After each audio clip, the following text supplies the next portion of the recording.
we gonna get started. What class are we in? Captain and quarter. Captain Gordon? All right, cool, sir, in the right spot, great, awesome, that's all that really matters, right there. How many of you are solo? How many of you are on a team?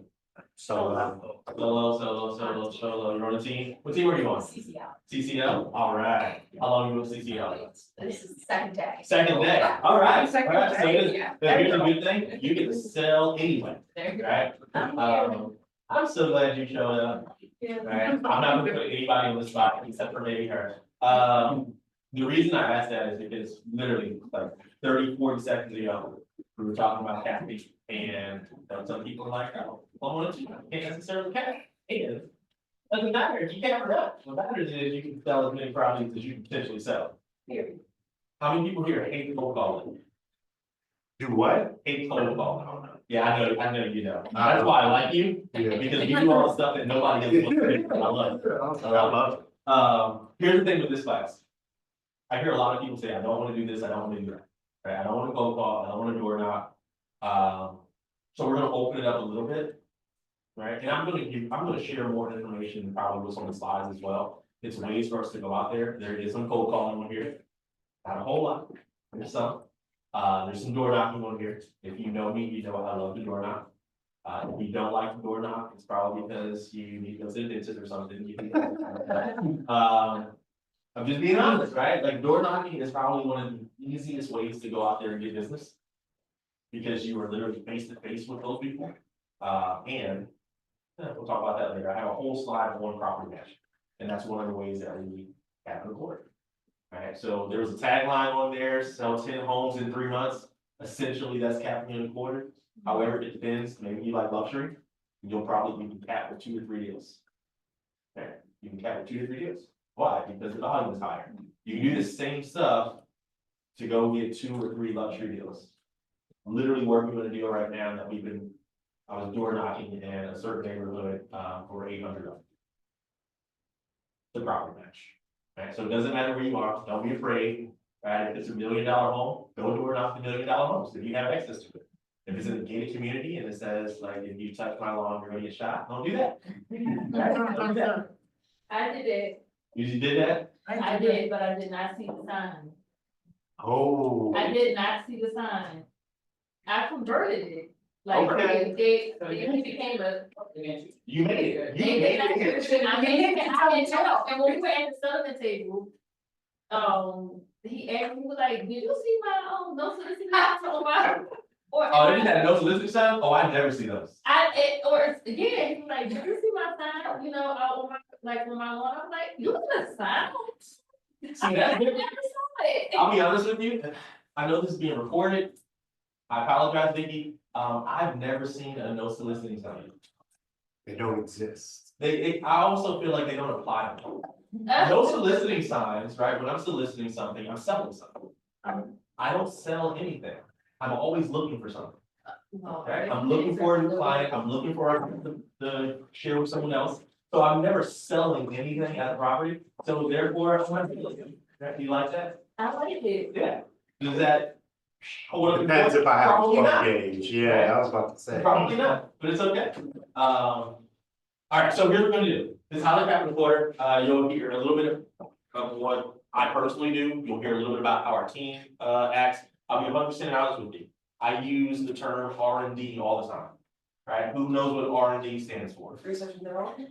I love that. That is what most people would say. That's what the business school would teach you, and I will say absolutely not. It's rip off and duplicate. Oh. Right? That's what it is.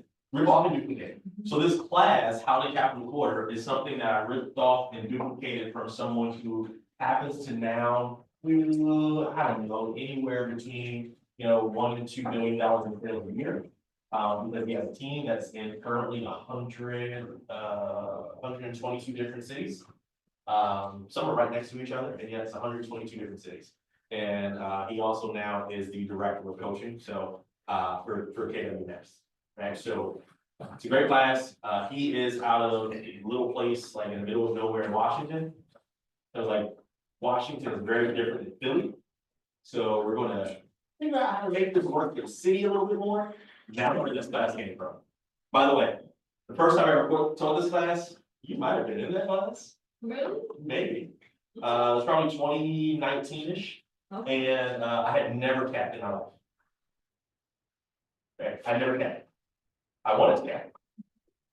So I saw this class, and I was like, I need to do everything in there, and the best way for me to be able to go out there and do what's in there is to tell everybody else that they can do it, and then I'm gonna be in the spotlight, and it's gonna force me to do it. So the first time I capped actually came after teaching this class. All right?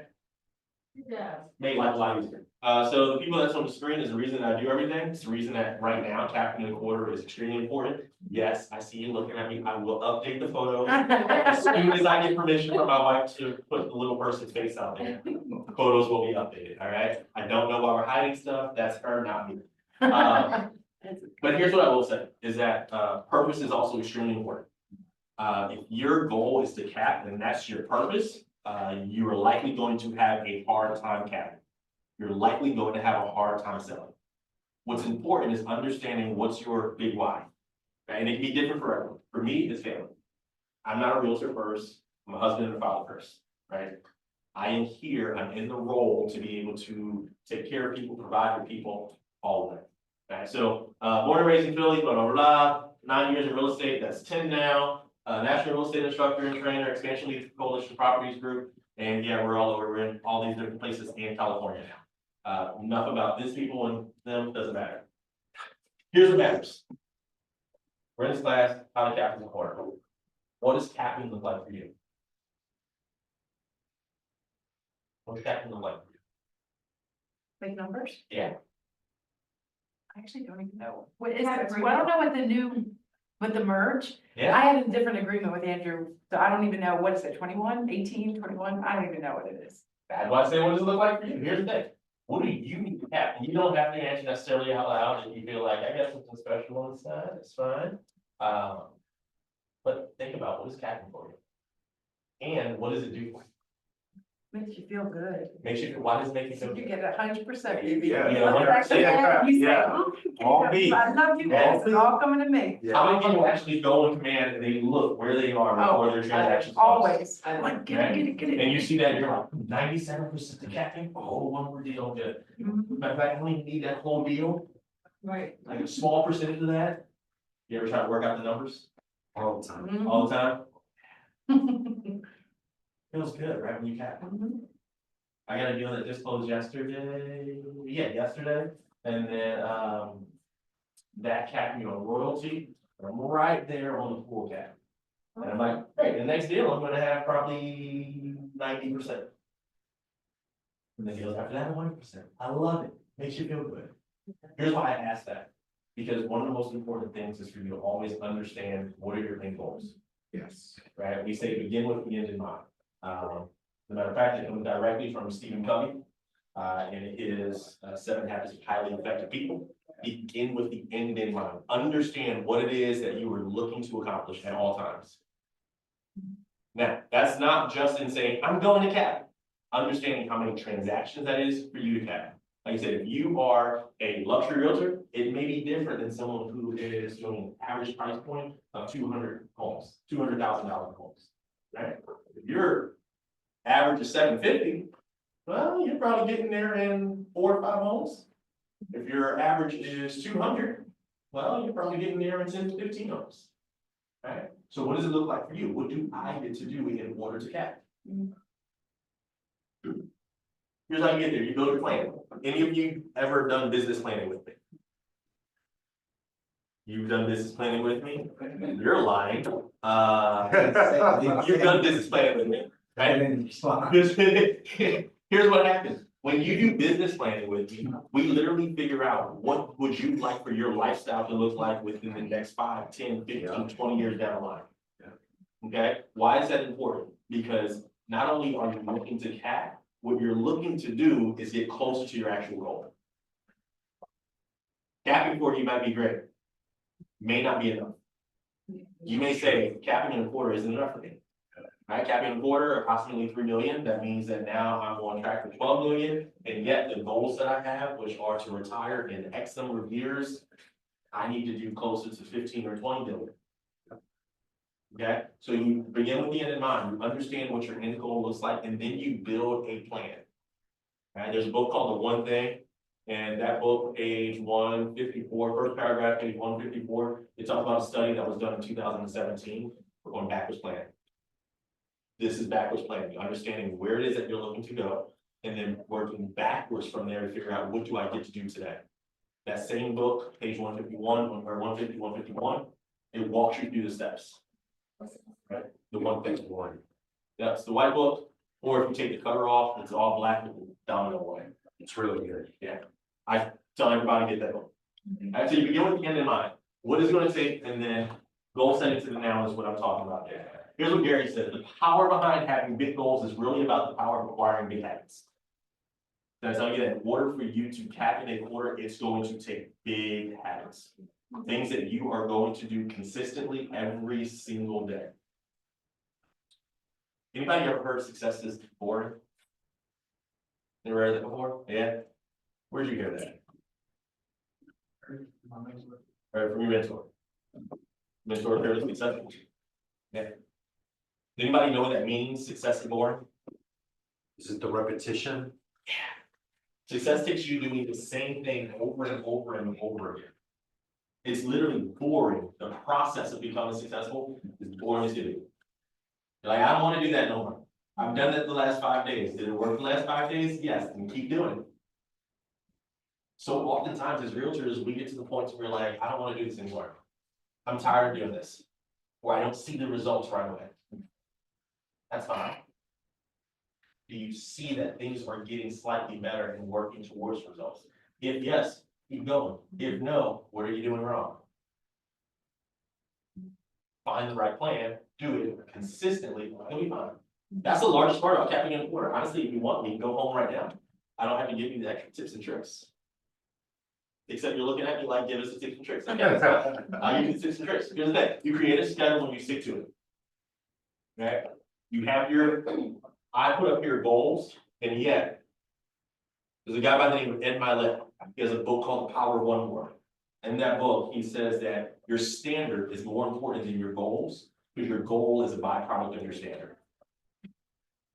What does that mean? That's another quote. Why'd you say it? Here's why I say it, because your goal to cap an order means that there are certain standards that you have to hit on a day-to-day basis or on a weekly basis. And it's you hitting those standards and saying, I'm never going to fall beyond this, that allows you to accomplish the goals. It's you making 100 contacts a week, right? 150 contacts a week.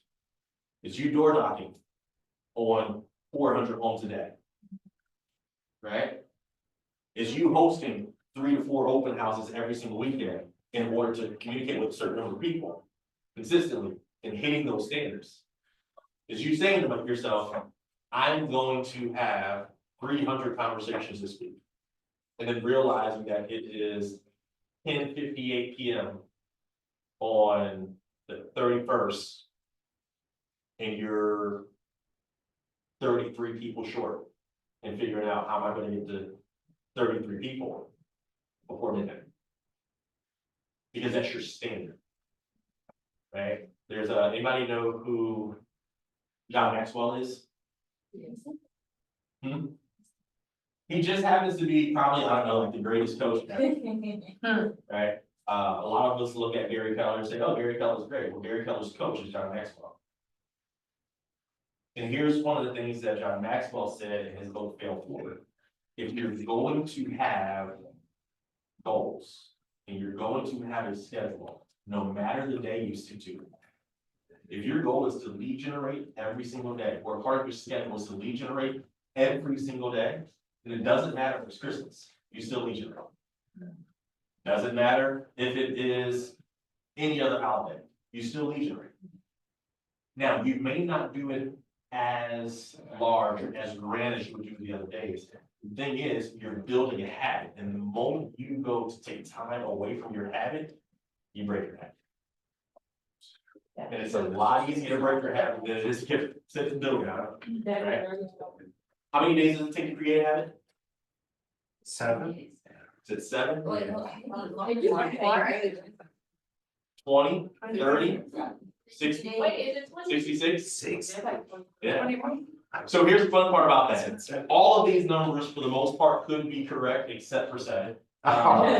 Seven will be too low. Scientifically, depending on what it is that you're looking to do, you're looking between 18 to 208 days to create a habit of doing something consistent. Within the real estate realm, what we've seen is that it's on average 66 days, which is why there's a 66-day challenge, right? That we have in KW. A 66-day challenge where you can put your goal or your standard at the top of the page. You have a 66-day calendar, and you just mark off an X every single day that you accomplish it. Okay? It's about creating big habits. Big habits doing what? Big habits doing like, I don't know, understanding who it is that I want to talk to.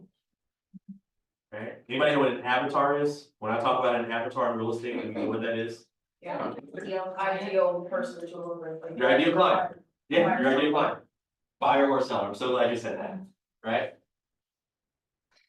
Anybody? I'm looking everywhere, not just you. There's literally someone said, 2 people. I'm not recognize responding. Yes, I heard of it at the time by you. Right? We know what an avatar is. How many of you actually have your avatar created? No? So when you're lead generating, what are you lead generating for?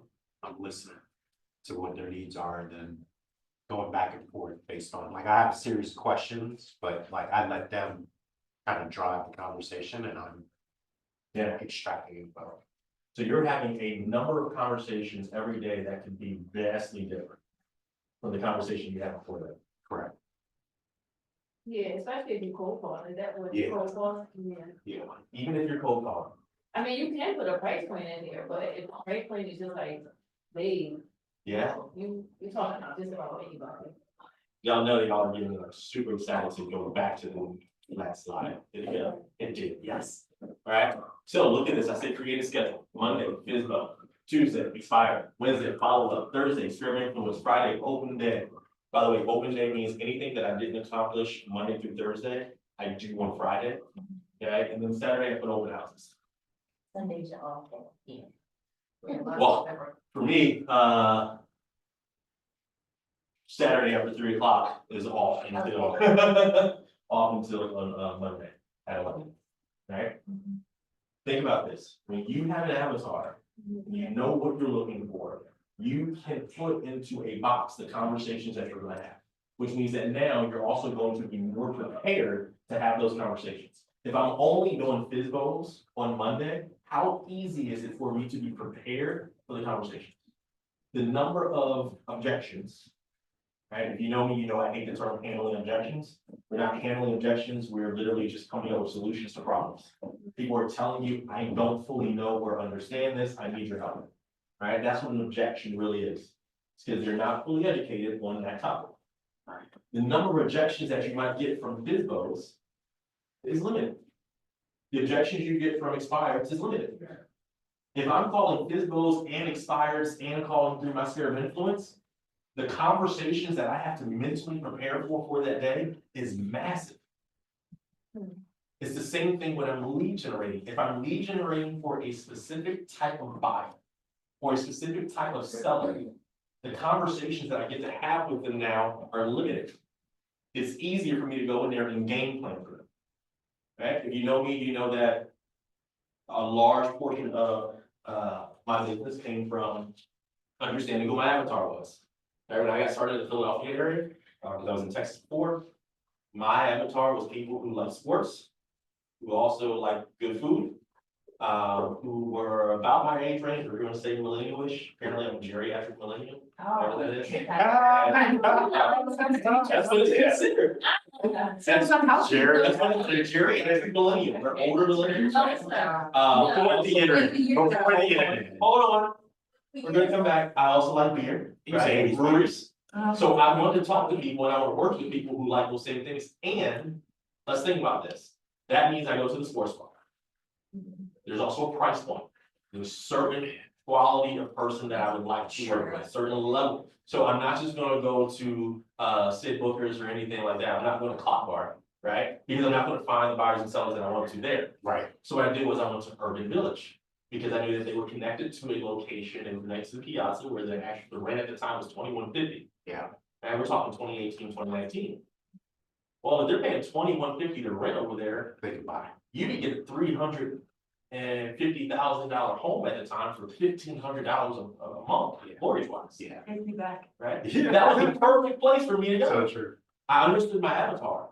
And then it allowed me to be able to go in there and create a hook. My hook for them was all sports.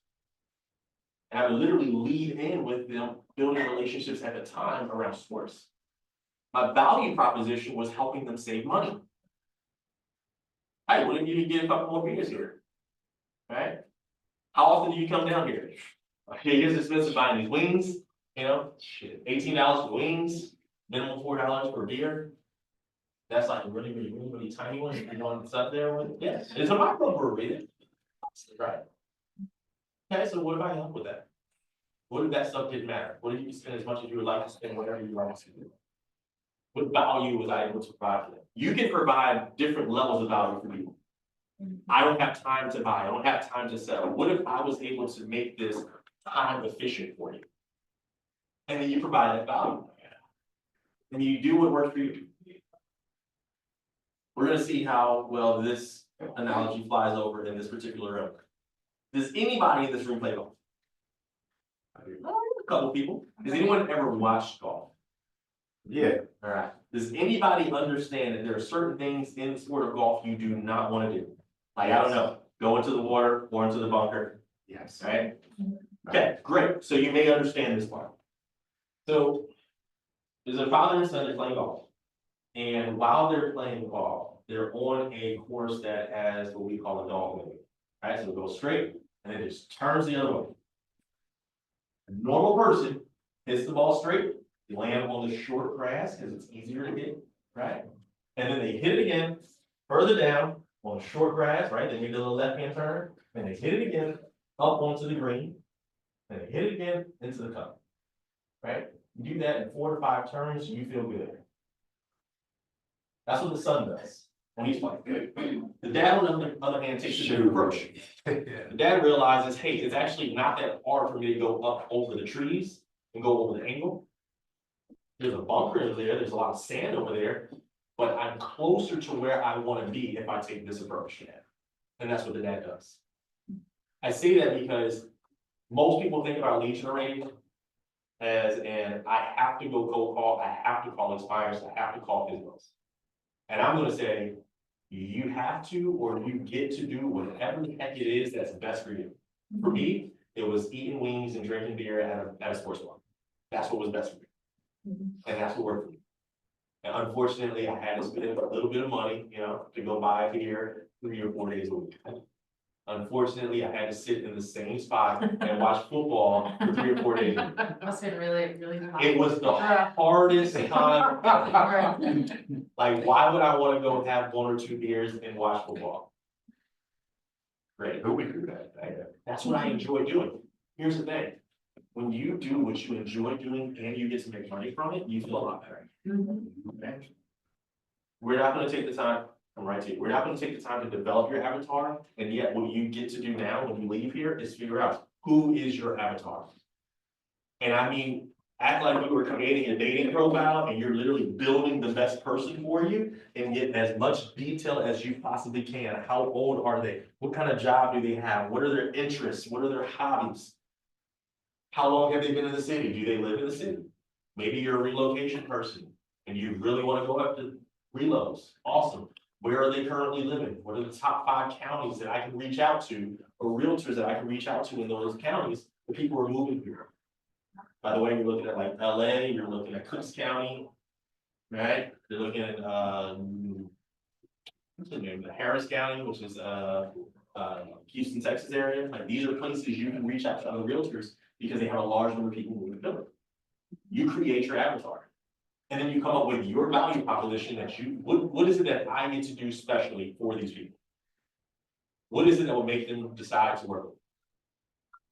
All right, this is the boring stuff. Are we ready to get past the boring stuff? Yes? Yes. Any questions on the boring stuff? All right, so here's something here. For people who say, I don't know how to talk to the people that's inside of my database, there's this awesome tool called DTD2. Does anybody know what this stands for? That was a yes, I know it, I can't remember. I know what it is. And I'm like, I don't see this kid with my, that's so silly that I do, but I don't know what it's for. Well, apparently that is in the class then, right? Right, that, yeah, no, I heard like that, I don't know, it was DTD two, do the database two. Right, do the database two. Here's what it does, it allows you to be able to cut down on what we call confirmation bias or call bias. Right? Anybody here ever looked at their phone, that's not my phone, it's a clicker, but bear with me, and you're like, I'm calling people, I'm not gonna call this person because we got into a fight like 3 years ago, I haven't spoken to them forever, they don't wanna talk to me. Yes. Oh, yeah. Yeah, you've been there? Yes. That's what we call call bias. You are picking and choosing who it is that you're going to speak to. Right? Confirmation bias, on the other hand, is when you make a call and you go into the call with a negative mindset. The call doesn't go the way that you would like for it to go, and then you say, that's exactly what I said I wasn't gonna call. Right? This eliminates that. And what it does is you break your database down into letters. Right, so for instance, week 1 of the year, you break it into A and W. If the last name is an A, the last name is a W, those are the people that you call in week 1 in your database. It allows you to touch base via phone with every single person in your database, whether it's in your actual database, whether it's in your cell phone, right? Whether it's in the Crackberry that you got from like 2004, whatever it is, right? No matter what it is, if it's there, you get the opportunity to give them a call. Or you text it. By the way, I know sometimes we look at this and we're like, these are random letters. It's not random letters. Tammy Youngs, Steve Schluter, 2 coaches, they literally went to the United States Census and figured out how many people had last names starting with each letter. And they paired the letters together such that it would be fairly even if you look at averages. Okay, so each week you're calling on average the same number of people. Okay, based off of average in the US. Is that something I would have ever done? Absolutely not, would have never thought of it. Yet, great job to them. And when you call these people, you just check in on them. You have a forward call, who knows what forward is? Family, occupation, Recreation. recreation, and. Dreams. There we go, family, occupation, recreation, and trips. That's what forward is, not found on road in. Okay? Some of you drive trucks, so you understand that part, got it, right? Family, occupation, recreation, and dreams. I'm literally calling you, and I'm going to have a conversation with you briefly about how your family is doing. It's easy to do. Especially if they have kids, super easy to do. Occupation, what's going on with work? Is this not a really good time to talk to people about what's going on with work? Yes. And if they're looking for new work? Yes. You might call people right now and get them registered for K-score, get them licensed. I think there's like 43% of the people right now who are leaving their jobs are looking into real estate. Now, it's not necessarily becoming realtors. It can also be on the investment side and things like that, if they have income saved up. I got this from a lender, by the way. So it's a great opportunity to talk to people about occupation. If you have friends who work for the government, talk to them. Yes. Yeah. 3 of our clients are now in school getting licensed. Because we just decided to check in on them and see how things are going. And they work with the EPA and the IRS. Makes sense, right? Yes. Also, not just work and family occupation, recreation, and dreams, there's also something called frog.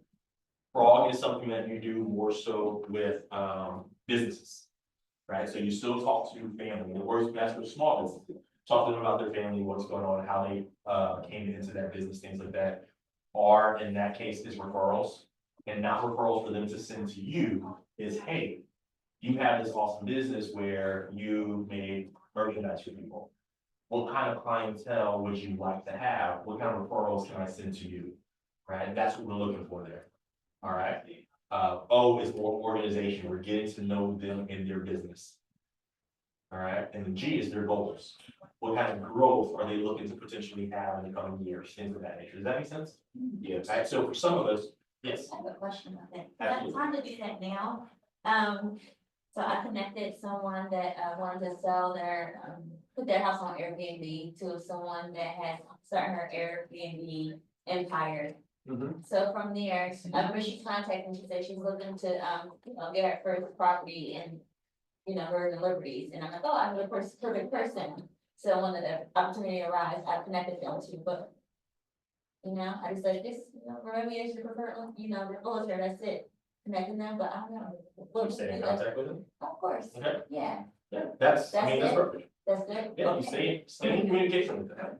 Yes, sir. So for growth and goals, we're going over like their goals? you Yes, know? there goes. This is not about you. And then about their It's family, not about me, that's and then regarding the family, Your family is more so like if it's a family business, I'm talking to them about how their family came to own this. Right, so for instance, there was someone that I was speaking to who, they own a meatball factory. I know that sounds crazy, but they have a large, hold on meatballs that are sold in the country, in the US. They came over from Italy. Right, and their father or grandfather, their father or grandfather literally worked in a processing plant in Italy, producing stuff, and they wanted to do something for themselves, so they came here, and now it's a family business.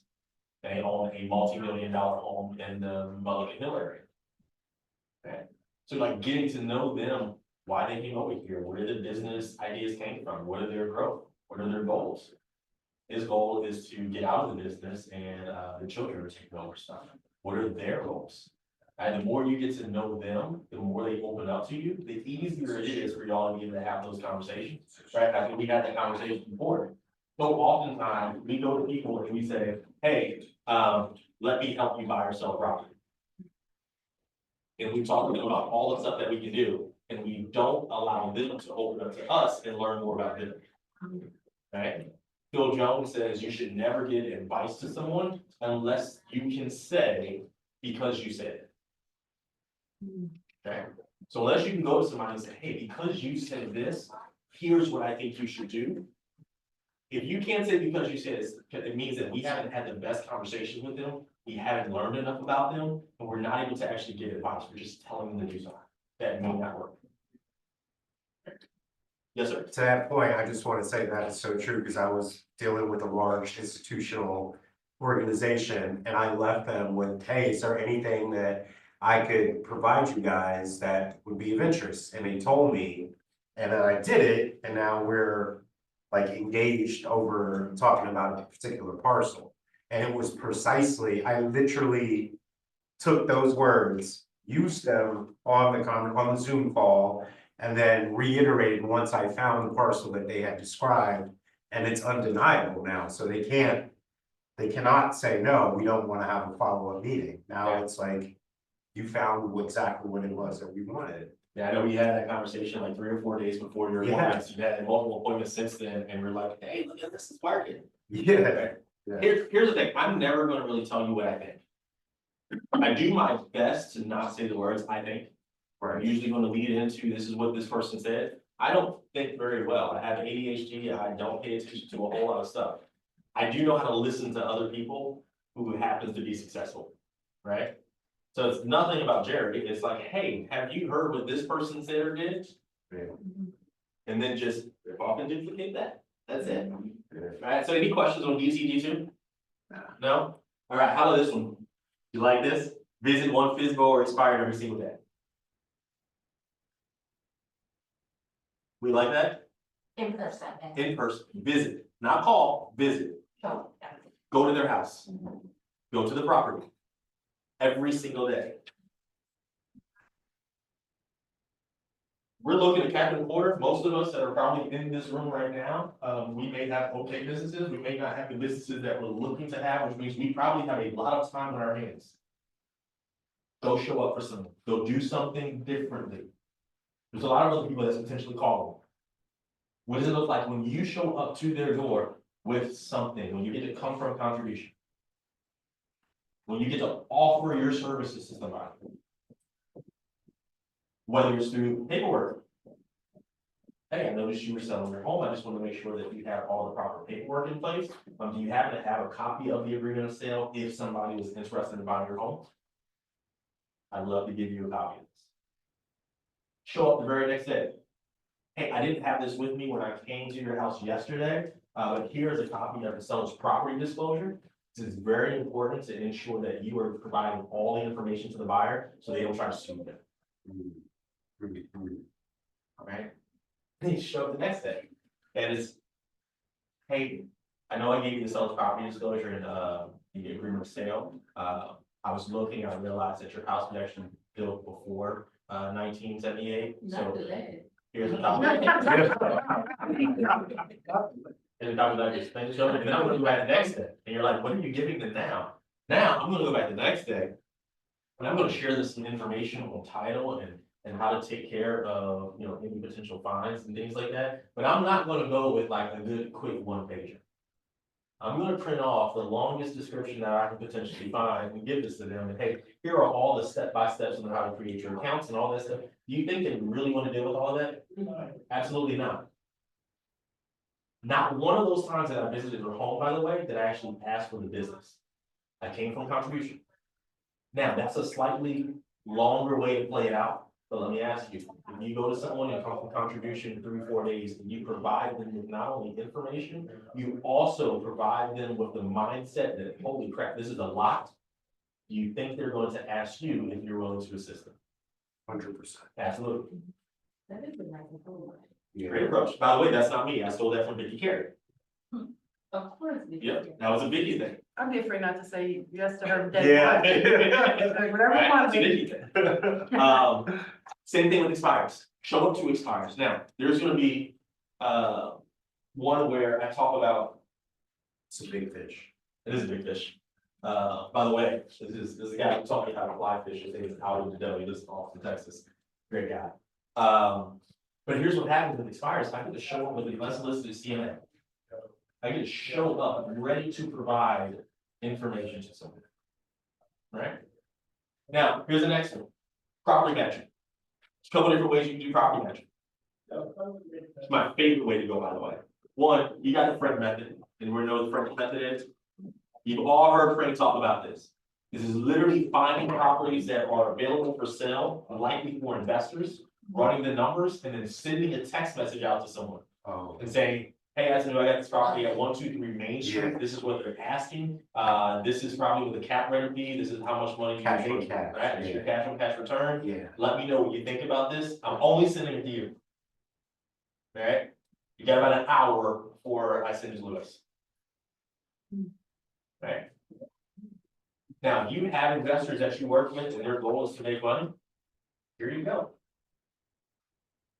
That Here you works. go. If you don't have investors that you're working with, and yet you happen to drive by a property, or you happen to be door knocking and you find out that someone is interested in selling.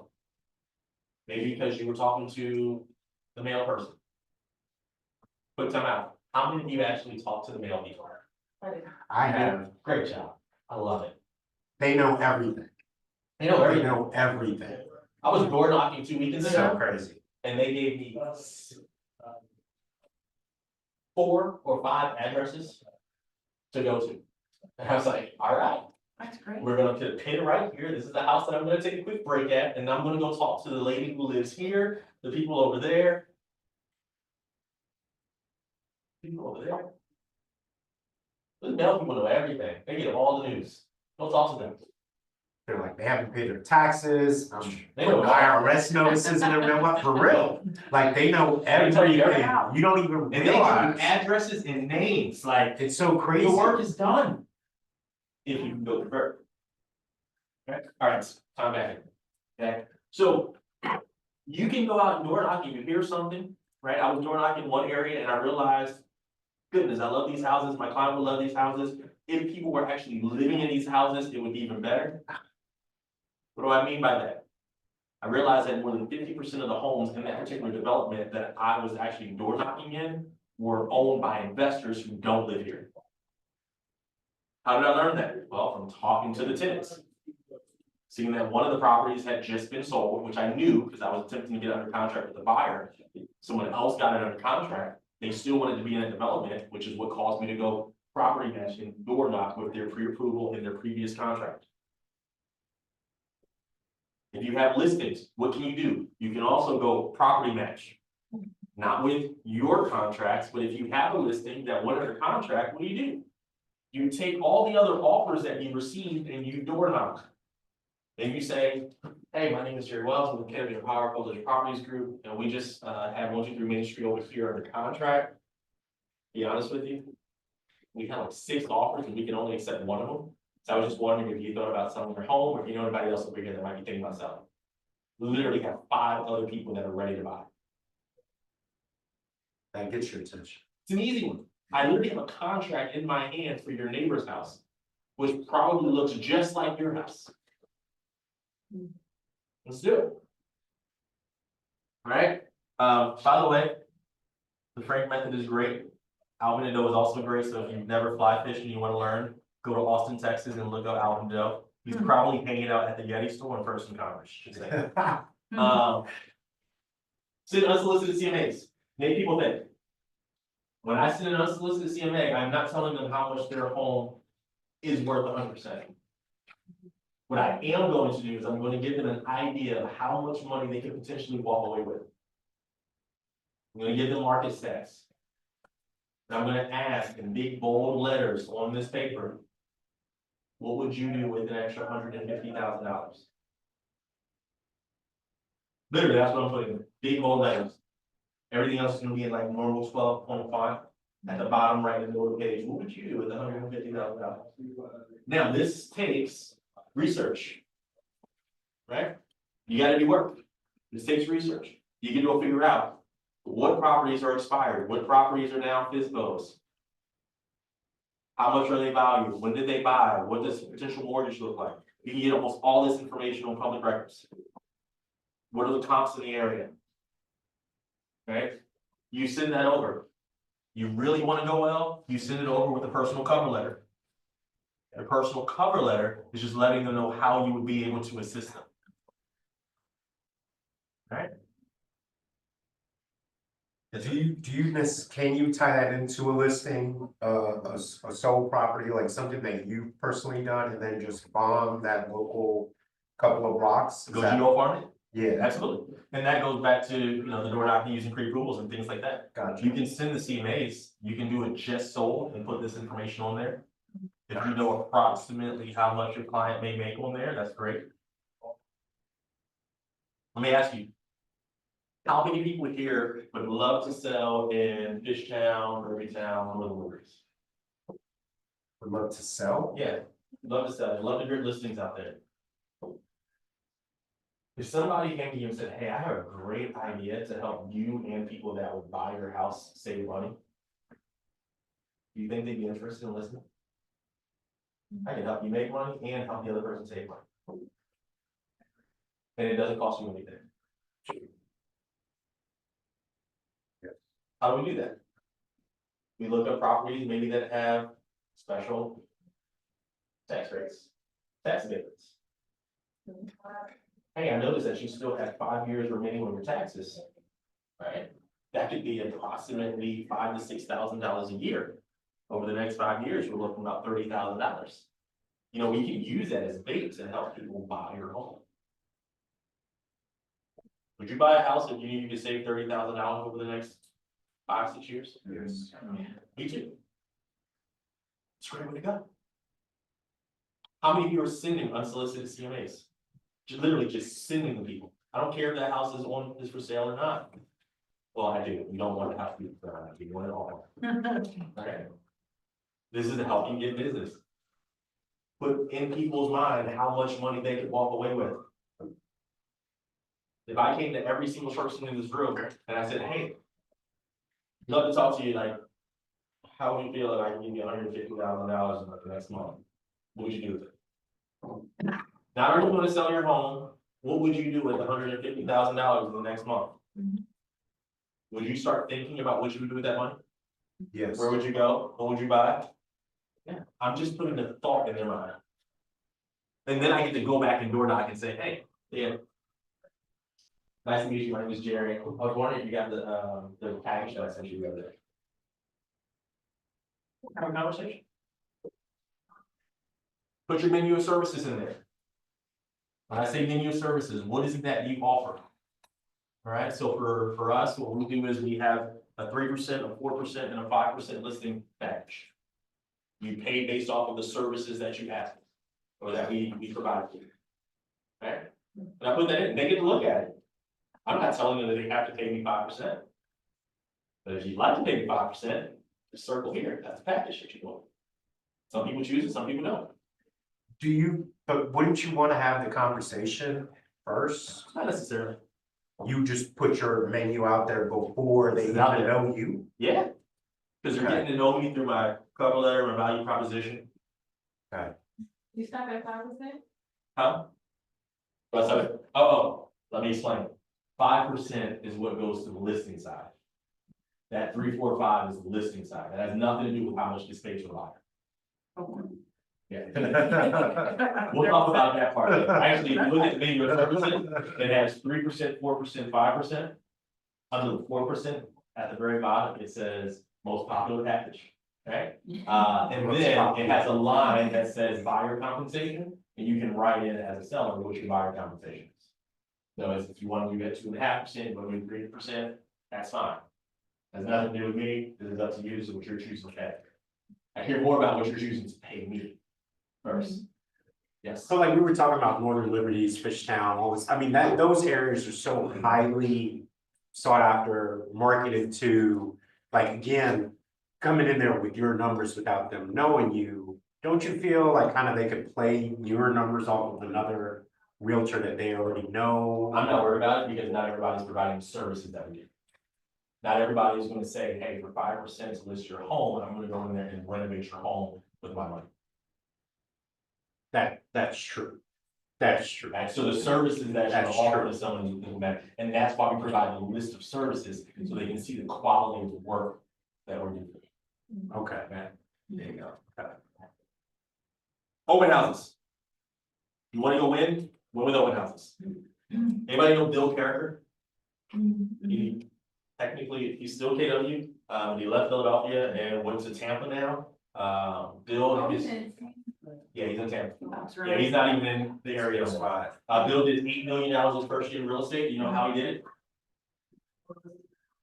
4 open houses a weekend, 2 Saturday, 2 Sunday. That's all he did. One neighborhood only. What neighborhood was it? That's good, Fishtown. It was Fishtown? I do the same thing, I'm over 2 areas, Why do you do it that way? Anybody? so people recognize them. So people recognize him? Yes. An expert in that area. He knows the market. Actually, in the area, he knows the market. It's both of those together. You see this guy all the time in one area. Here's the other thing about open houses. How many of you have or have had your own listing? How many of you have used your listing in the open house as an interview for every single person that lives out there? If you're not using your open houses or your listings as an interview with the entire neighborhood, you're not doing it correctly. I'll be honest with you. What do you mean? It's Yeah. for, it's for you people on the camera and stuff too as well. I could care less about a buyer coming into an open house. So, We get like using the listing to get sellers. Yes. To get them to just look up. To get sellers. Sellers care about ego. They care about how good they look. yeah, And if you, as a listing agent, are able to make them look really good, which means maybe you have a really great open house where a lot of people are coming, which means you probably have a really good listing strategy. That's when people say, hey, I want to look like this lady. We're gonna go back and forth as we have to. Right, well, I want you to make me look like you, like Lewis did. His house was up there for sale and off really quickly. Yeah, exactly. And here's the thing, you get to host what we call a 7th level open house. The better your open house is, the more people that are going to potentially come through, the better your conversations inside the open house. The more people that you are likely going to convert. The more information that you have prepared and that you know about the market. You can talk about the other homes that are maybe having an open house that day, the other homes that are for sale. What's different about your property and at least 2, 3, upwards to 5 other properties in that neighborhood? People are gonna like it. Yes, I would love to sell this property, and it's not the reason I'm hosting an open house today. I'm hosting an open house and I marketed for the last 5, 6 days before this open house, such that you will see me and you will decide to come through. That's why we do a minimum of a 2-block radius, 2 blocks all the way around. You need to be at my open house. Come give me feedback, come do this, come do that, have a great conversation in there, make them like you. It's literally an interview for more business. Any questions on the open house part? I guess super simple, we just walk in them real quick. Alright, publish one, I have a buyer post each week, super simple. I literally am going to Instagram or to Facebook and I'm saying, I have a buyer. Except don't say I have a buyer. I have a buyer who is looking for, and you make it as specific as possible. This is a great way for you to fish. Yeah, Right. really is. So if you know that there's a certain neighborhood, and in that neighborhood, homes are selling for upwards to whatever price point you want it to be. And in that neighborhood, a lot of properties are maybe 3-bedroom, 2-bath. And in that neighborhood, a lot of people would love to have a little bit more money. What I'm doing right here is I'm looking for listings. I have a buyer who is looking for a 3-bedroom, 2-bathroom home with parking or with a garage. Close to a park. Within the price range of X to Y. That's what I'm posting. I'm making it specific. Hey, I have a buyer that's looking in the Cheltenham area. They want to be in Cheltenham School District. They're looking for a home that's at least 4 bedroom, 2.5 bathroom. It has to be at least 1,500 square foot. And they are looking for a ranch. If you know anybody that has a house like this, let me know. Or if you have a home like this, let me know. Oh, and sorry, I didn't put this part in my little spiel, but I would also say I'm looking between $350,000 to $400,000, or I'm looking between $400,000 to $500,000. The important part about putting a number in there is, again, I'm making the people who are reading think. They may have never thought about the fact that their home could be worth $500,000 or more. If you know a home that recently sold in that area, hey, I'm looking for a home similar to 123 Main Street for my buyer. Now, why do I add another address in there? Cause they know it. Because they know it, It's in their neighborhood. yeah. And what happens when they know it and it's in their neighborhood? Check out what it's selling for. You're gonna see how much it's sold for, yeah? And what do we know about people when it comes to how much their homes are worth versus how much other homes are worth? Shoot, they always think there's this. Yeah. So come tell me how much more my house is worth than the other one, Yes. right? Yes. Literally what we're doing is fishing. We're fishing, actively fishing, 24/7, yes, sir. But isn't that also super effective, like when you're going door knocking? Like, Oh, yeah, it's the same thing. cause I literally just did that on a commercial property and it worked. It's the exact same thing. When I went out last week, I door knocked one area because I know that the homes in that area, Right. again, the homes in that area are pretty much all the same developer. There's only 2 different floor plans over there. And I know what floor plan my client is looking for. So only if you can fight and you are okay with confrontation, it's a joke. When you're not, you can take an extra step, maybe, through the door, lean in to the door, and like, hey, I have buyers that are looking for a property over here in this area, you know, something like what's sold over here at 819A. Just like your floor plan here, they didn't want the other floor plan. Right? That's it. I feel like, and again, not to jump in, but if you door knock with this strategy, they really get a sense of. Like, yo, you literally, like. We need to have a conversation. Yeah. Nancy at 926, I'm not gonna say what her street address is, but it's 926, that street, she told me everything about all her neighbors. The 5 neighbors that just had babies, that are now looking for more space. I took their addresses as well, I went and knocked on them. I did realize that in that particular neighborhood, you do not wanna knock, because there's so many babies.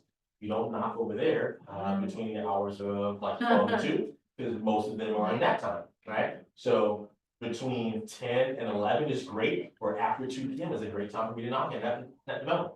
Like, that's the stuff that's really important, right?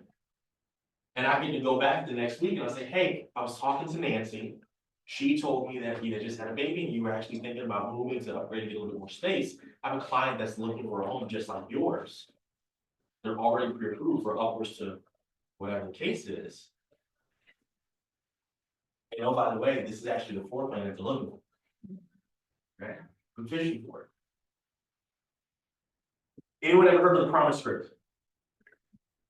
In short, hey, the promise means that I'm going to deliver you a 10-star experience, right? When this is all said and done, you will give me a 10 out of 10.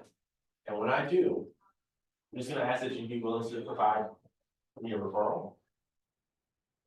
That you give me their information. And look, if I go above a 10 and you want to give me like a 15 and a 20 out of 10, let me ask you, would you be willing to allow me to put my sign in your yard for 30 days? Just a sign that says thank you, to let everybody know that you enjoy working with me, you enjoy the experience. Why does this matter? One, Cause they're gonna feel like they're gonna hold you to it. well, they're gonna hold you to it, and if you have a sign in the yard, how many people call listing signs? People call listing signs all the time, right? Yeah. Now, it's not a for sale sign. It's a sign that looks like a for sale sign that says thank you. Right? It's a lot better, because if you put a for sale sign up there, you're looking at a fine of about $5,000. Because you're marketing something that's not real. Right? But I put this up in the yard, and why is it only 30 days?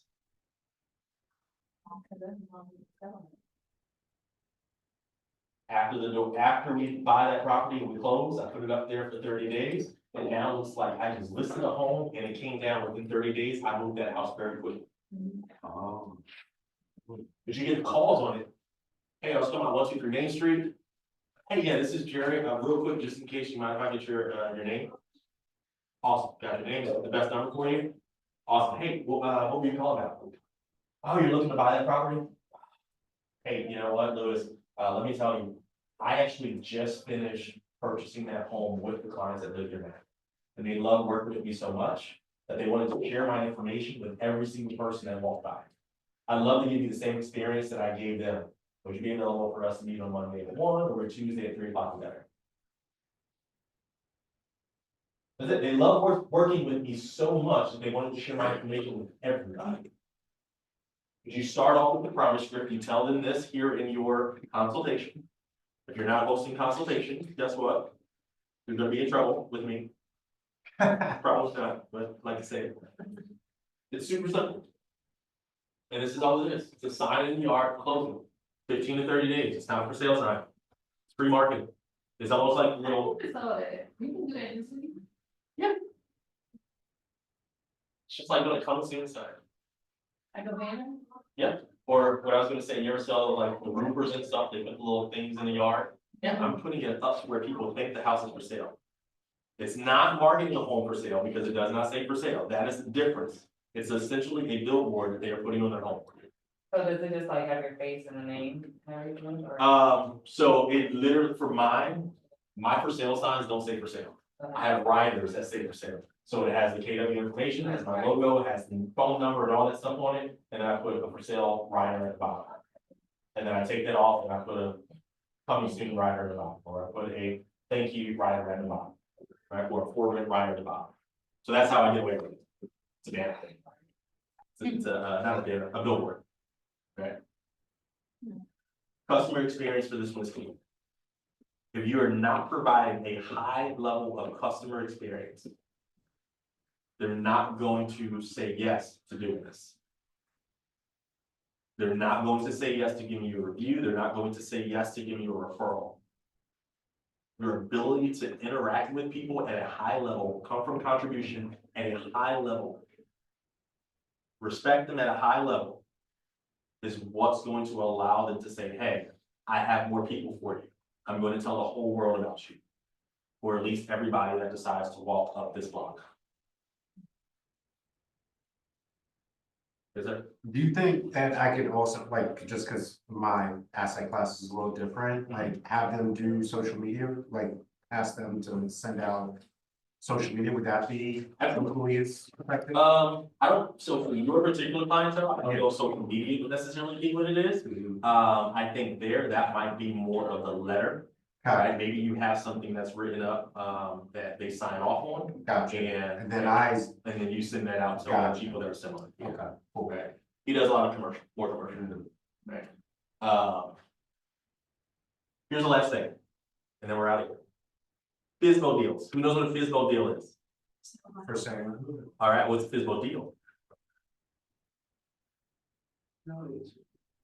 It's literally on the board right now. Short-term listing, right? Something that I take from a FISBO, I'm gonna list your property for somewhere between 5 to 30 days. So it opens. Hmm? It It's opens. not open, it's exclusive to me for 5 to 30 days. Maybe there's somebody who would like to have an open house. Let me ask you, are you allowed to host an open house on a property where you don't represent them? No. No. So in order for me to host this open house now, I get to do a listing with them that allows me to market their property and host the open house. And it's just a FISBO deal. What's the benefit of that? One, I get to show them what my value is and could be. I also get now to bring in the additional leads from that property. Just an open house deal. Most of us are probably taking listings for like 6 months or so. I don't do 6-month listings. I feel like that's a little bit too long, personally. Just because if we do it the right way, we should be able to get it sold quickly, right? For at the right price. But this is a physical deal. This is me coming in and saying, hey, I'm going to list your property just so I can market it for an open house that I'm going to host. We're gonna work on getting your property sold here within the next 6 to 7 weeks. By the way, systems are important. If you are not strong with your system, this is not going to work. This is where we say, slow down to speed up. You want to get 10 deals in the next 3 months? Go door knock. Go get the pre-approvals. You don't have buyer pre-approvals? Ask people in the office, who do you have and what are they looking for? Where would they like to be? I'd love to match them with a property. Go find the FISBOs. Knock on their door. Have you thought about hosting an open house yet? If they say yes, awesome. Were you gonna host it yourself or were you planning to have someone host it for you? I was planning to have to host it myself. Hey, that's great. Let me ask you, what is your goal on getting accurate feedback from the people that come through your open house? Not really sure, but I figured I just asked them what they know about the house. Well, Mr. and Mrs. Seller, do you realize that most people are not going to tell you the truth because they may not want to hurt your feelings? If you're interested or if you're open, I'd love to host this open house for you. That way I can get more accurate feedback for you. Oh, that sounds like a good idea. Well, in order for me to be able to do that, we'd have to sign an agreement so I can market it legally. I'm not allowed to market your property within the state of Pennsylvania without a short-term contract. That's a business. Do you put a monetary amount on that? Or- I'm gonna do it just like a listing. So I'm gonna have a listing contract in place with them, Okay. Yep. With your, but it's only gonna be for 5 to 30 days. Any questions? See you tomorrow. okay.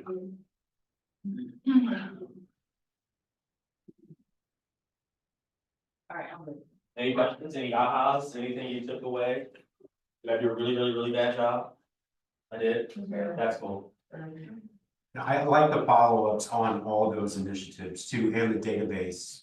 The DTD too? Yes. Yeah. Yes, because I definitely, sometimes I put something into the database and I will not actively go through it again until like something happens in life where I'm like, oh, what happened to so-and-so? There's a video on the internal cable Facebook page that I posted about using DTD2 for lead generation. I would just go in there and search DTD2, because I think I also put the schedule in there as well. And I say search it because I think it was about a month, or maybe 2 months ago that I posted it. Or I can search it and send it out to people, but I would say go to Facebook because I probably want to forget it after I say it. Do you believe in buying data? Buying data? Mhm. Yeah, absolutely. I have a subscription. I go through Land Voice. I get a lot of information from Land Voice. I don't buy leads, but I do buy the data from properties. Yeah, absolutely. I want to know as much as I can know about this place. Okay. Yep. I don't buy leads, but I will buy data. Phone numbers, Instagram accounts, emails, addresses, everything. Yeah, I want to know everything about you. I used to tell people this, like, by the way, we're done. If you want to leave, you can leave. If you really think about it as realtors, and if you're doing your job, we are legit glorified stalkers. Like, if you don't know how to stalk people right now in this business, you might struggle a little bit. Every one of the first homes I ever sold in Waco literally came because it was a vacant property, had vines growing up all over the place, and we actually wanted to use the house for a fixed road. Right? The shut, yeah. We wanted to use the house for that. Well, no one lived there. Like, this place had been vacant forever. We went and talked to all the neighbors and everything. Turns out, we were able to find out, we knew who the owner was, but this owner was nowhere to be found, nothing in the way. I found his granddaughter on Facebook. And then we went through the granddaughter, and she got us in contact with the family that I actually owned, and then we were able to use the property. That was one of my first sales. That's crazy. And I was like, I have nothing to do, because guess what? I don't really have a business right now, so let me go see what we can do, who we can find. You gotta know how to solve people. That happened to me my first day. Happens in your first day. And I called the lady and she said, did you see if I saw something out there? I was like. Yeah, I don't care about the sale sign. I was looking to put one up. Yeah. Did you see a for sale sign? In my mind, I did. Looks really nice. I'd love to show you what it looks like in person. I think it's limiting beliefs. It definitely is, because I'm just like, the thought of door knocking is just not fun for me. It's not, but hard work is not always fun. It's boring success. Here we are.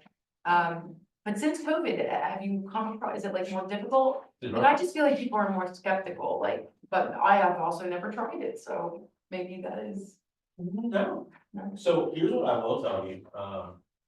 It's just awkward from my experience for the first like couple of minutes, right? Where they're kind of reading you and you're reading them. What's wrong, right? Yeah, but then once you start, it just flows, you know what I mean? Cause like, I don't know from your experience, but it's like, they kind of get the sense that you're there to try to help and then they open up to you. Mhm. You know what I mean? I like talking to people. Yeah. I like getting out and about. I personally care really what people think. Yeah. So if you don't want to talk to me, then that's fine. You know, some of you have been in the classes where I shared like people would slam the door in my face, and I'll knock on the same door right away. I mean, did the wind actually, like, did the wind blow up the door? Yeah. My go-to line when someone slams the door in my face is, I'm sorry, I think we got disconnected. Yeah. And they're confused as heck. I used to be doing door sales for Verizon. Okay. I was working with a third party marketing company for them. And I'm a foodie. So I just had to go and walk around the neighborhood, how much free food that I had. And every person. Food that. That's See, I've never taken that approach. I love it. Yeah. So I literally met families, who would literally invite me to their home just moving at the door. Cause I was the first thing I was going to, I heard you're the greatest chef here. I was like, I wanted to get a plate. He was like, yeah, I'm actually cut something like it down. That is good. He was like, you want a plate? Yeah, I'll give you a plate. And then I'll go in and talk to him about So you better be. That's risky. Out here, that'd be risky. Yeah. I was kitchen first. Exactly. Yeah. One of the families came directly from Cuba, and I still need to know if you actually counted. No. he was an actual With chef, her. so when I got to meet him, he was an actual chef, and he lived with his brothers. And it was like, oh, he's the best cook, so I actually got to try Cuban food first time. Oh, wow. Even space.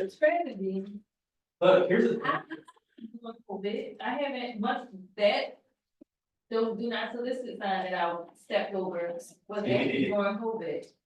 I don't think people are really, people don't care if you're not looking for it.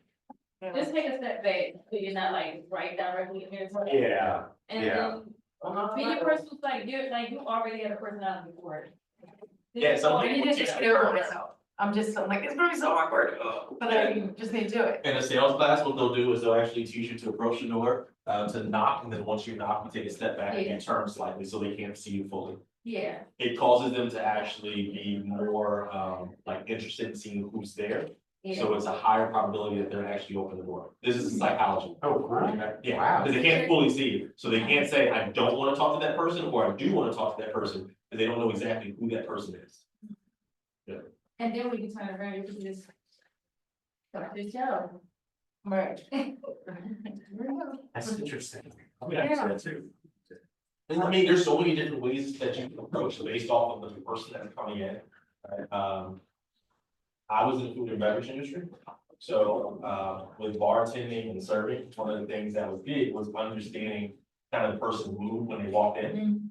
Right, so based off of the person and how they answer, I may approach them slightly different, right? Just depends. This is so true. Yeah. This is so. Like understanding people is extremely important. And here's the thing, the more conversations you have, the easier it is to understand people Mhm. when you get. I would say I learned that people are a lot crazier than me. When I was like, it's Definitely. like, it might cost me just kind of relax, I'm like, right, Yeah. that shit. So I just- Yeah. that's all I can do that. Especially in Philly, I'm from Minnesota, so. Okay. Yeah, I couldn't tell y'all, like, oh, crazy. This is so true. My body's in Philly, so I I'm think we're like, pretty normal over here. what you said in I Minnesota? think we're pretty normal over here. I think. It's a different temperature. I feel like there's a different, yes. Philly's temperature is way turned up. In your face. Yes, Yeah, yes. but now high, then. Not at all, Minnesota, they hire you, it's like. Yes, sweet, nice, yes. like, No, see, that takes too much energy. Right, that's all out there. Yeah, like, I don't know how to be vague, I'm not gonna lie to you, because you want to have to keep up with it, I don't have time for that. Yeah. You're not that important to me. for This real. is true. This is true. Right. And that's how I think about a lot of stuff, like. I'm just gonna be me, if you don't like it, that's cool, but the next person will, Right. right? Yeah. Like, not everybody's gonna work with you, not everybody's gonna work with me, I don't care. Yeah. Right, there are people that I'm going to fire as a client, there's people that I'm gonna choose not to work with, as a realtor and say, hey, I know someone that may be better suited for you. Right, I want you to have a great experience, you're probably not gonna get that with me. Right, it's the reason that most of us probably have multiple lenders. Right, because you know that this lender's personality is gonna be really good with this person. Yes. And I just, the closing we had yesterday, I had the perfect lender for them, Caribbean family. And they wanted things strict by, like, tell me what it is, cool, I can do that. And here's the lender that also can do that. Right, I had another person that was pre-approved at the same time, I was never going, I sent the mom. I sent the mom to that lender, I sent the daughter to a different lender. Alright, and I told the mom, I said, hey, just gonna let you know now, I have someone to work with your daughter that's a little bit different. I know she's a little bit more reserved, and I don't think she's gonna like so-and-so. Yeah. Alright, Yeah, it's very personality based. yeah, and she happened to be there on the phone while her mom was talking to the other lender, and she was like, I don't like that person. I was like, I figured you would, that's why you ain't working with her. Yeah. We can like you. Good class. Yeah, very good. How many of y'all are actually gonna do this?